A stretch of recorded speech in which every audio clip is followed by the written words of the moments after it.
नमस्कार। ज्योतिष के इस कार्यक्रम में आपका स्वागत है।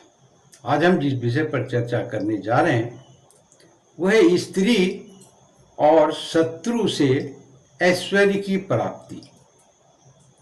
जन्म कुंडली में किस प्रकार से ग्रहों की वो स्थितियां बनती है जो ये योग बनाते हैं और जातक या व्यक्ति को स्त्री के द्वारा या शत्रु के द्वारा ऐश्वर्य की प्राप्ति होती है।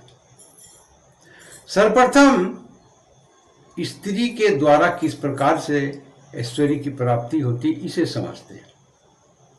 यदि जन्म कुंडली में किसी भी जन्म कुंडली कोई सा भी लग्न की जन्म कुंडली हो, ये सभी में लागू होते हैं।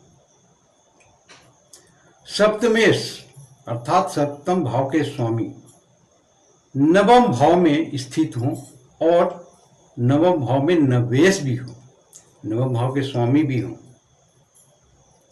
और उस पर सप्तम भाव के कारक ग्रह की दृष्टि हो, सप्तम भाव के कारक अर्थात शुक्र की दृष्टि उस पर हो, तो ये स्थितियां यदि जन्म कुंडली में बनते हैं तो स्त्री के द्वारा ऐश्वर्य की प्राप्ति होती है।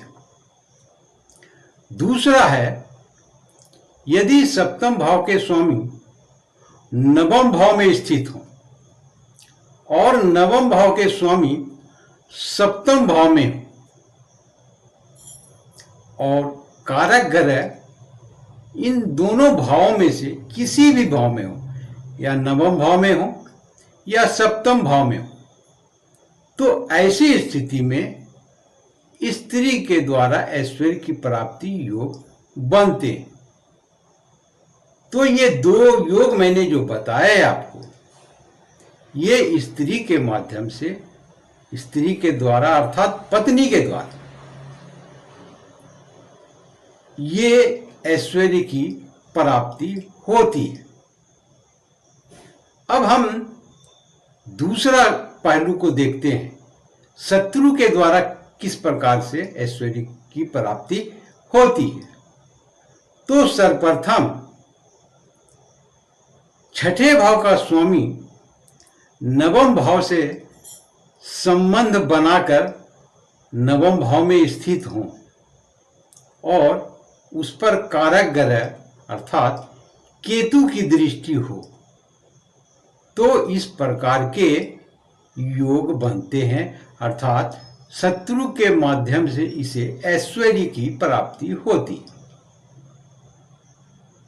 दूसरी स्थितियां, यदि नवम भाव के स्वामी का संबंध छठे भाव से,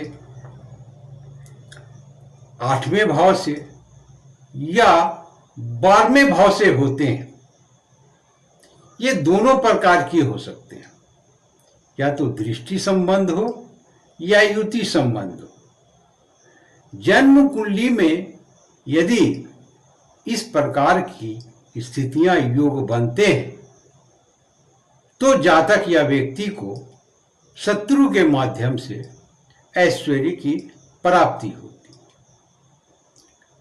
तो दोनों के दो दो योग मैंने आपको बता दिए। आशा करता हूं आप इसे भली भांति समझ गए होंगे। आपने वीडियो देखा, इसके लिए शुक्रिया, धन्यवाद।